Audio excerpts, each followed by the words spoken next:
It's Mr. J. Very big news today. I'm in my car because it's noisy outside. You can see, don't look at my car, it's dirty. But yeah, here in South Korea. It's Wednesday, December the 4th, 2024. I don't know if you can see on my screen here. Up here, I just got a message on WeChat. I got a bunch of Canadian friends and Chinese friends and Japanese friends messaging me, worried that Korea is in trouble, right? So you probably know the news. Hopefully you know the news. It's bad news, B for bad. The president of South Korea declared martial law. Martial law. That's the word for today. Martial law. You better know it. Martial law.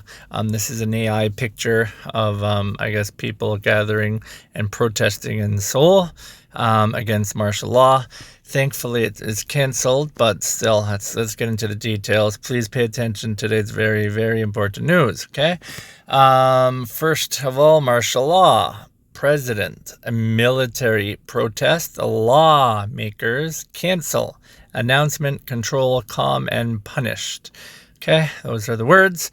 If you don't know them, review them before I go into the summary now. Okay, pause and review. So here we go.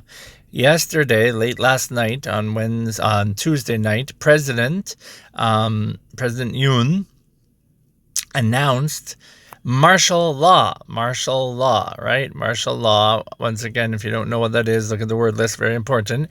Late at night, it was like 10:30 or something, I think, saying it was needed to protect the country. All right, martial law. Here we go. Soldiers were sent to important places, right? But many people protested, saying that this was a bad idea. Lawmakers had a big meeting, even though the military tried to stop them at 1 a.m. 190 lawmakers voted to cancel martial law, and no one voted to keep it. And this is big. Like, all the lawmakers there, all of them voted to cancel martial law. Even the lawmakers who are on the same team, the same party as the president. By early morning, the president ended martial law. So this morning, President Yoon ended martial law, but many people are still upset. Some think he should quit, while others say he should be punished. For now, the country is calm again, but people are wondering why this happened and what it means for the future. So yeah, it's definitely very unsettling. Even though it was canceled, it's still bad news that it happened in the first place, and that means there's some sort of a problem going on, right? Okay, so let's see. What did President Yoon announce last night? What did he announce? Where were soldiers sent? How many lawmakers voted to cancel the martial law?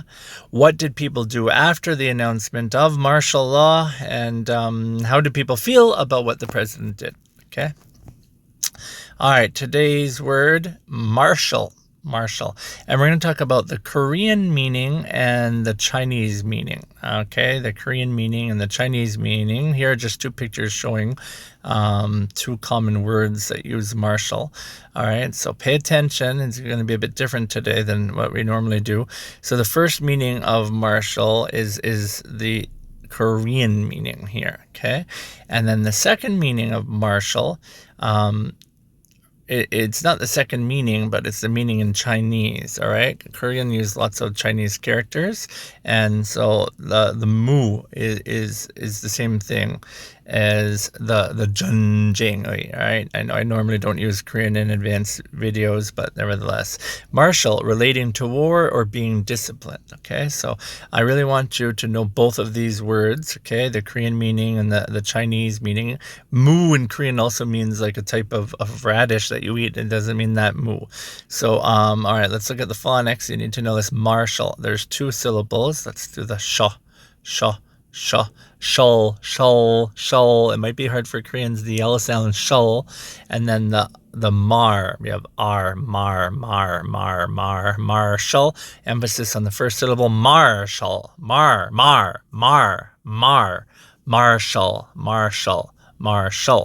Okay, martial. So let's see if we look at this. All right, an example sentence. Normally I don't make you do this, but I want you to write down two 2 example sentences, okay? You have to write it down on your page. Write it down, all right? Write down 2 example simple sentences, one with martial law and one with martial arts. So the president of Korea declared martial law on December 3rd, 2024. Let's just write this down, all right? You have to write down number 1 and number 3. That makes it easy. All right, wow. Under martial law, civilians were required to stay indoors until after 8 p.m. This is just an example sentence. It didn't happen here in Korea. And then she has been practicing martial arts since she was 10 years old. Martial arts, things like maybe taekwondo and that. So martial arts, once again, I normally don't use Korean, but musul. Musul is martial arts. I want you to know martial arts and martial law. Martial arts and martial law. Those are two words that you need to know. Martial arts, martial law, right? Well, 4 words technically. 3 words if count martial as one. All right, martial law, martial arts. Important words to know if you're in Korea and you want to talk to foreigners about what's going on right now. Martial law, martial arts. Okay. All right, here's another example. Martial arts teach not only self-defense, but also mental discipline. Martial arts, martial law, martial arts, martial law, martial. And you got that down? Martial? You're going to remember? I hope so. Okay, so our word of the day, martial. The Korean meaning and the Chinese meaning, you need to know that. You need to know the example sentences. Okay, and here's some pictures for you to think about. And if you're doing classes with me, you could do the online test. Okay, all right, let's go into our weather. Since we're here in Tongyeong, South Korea, it's not too cold, but it's not warm either. Today is partly cloudy and tomorrow is going to be sunny. Today has a high of 11 and tomorrow has a high of 12. Both days have a low of 2, which is pretty cold for Tongyeong. So that's it for the weather. We talked about the weather, which is cold, but, there's sunshine. We talked about martial, as in martial law and martial arts. And we talked about the fact that the South Korean president declared martial law yesterday and then very quickly canceled it today, which is very big news. I hope you guys keep safe and have a good day. And if you're doing exams this week and next week, hopefully you can remain focused on them despite the news and what's going on now. All right, guys, have a good day, and I'll see you next time. Bye-bye.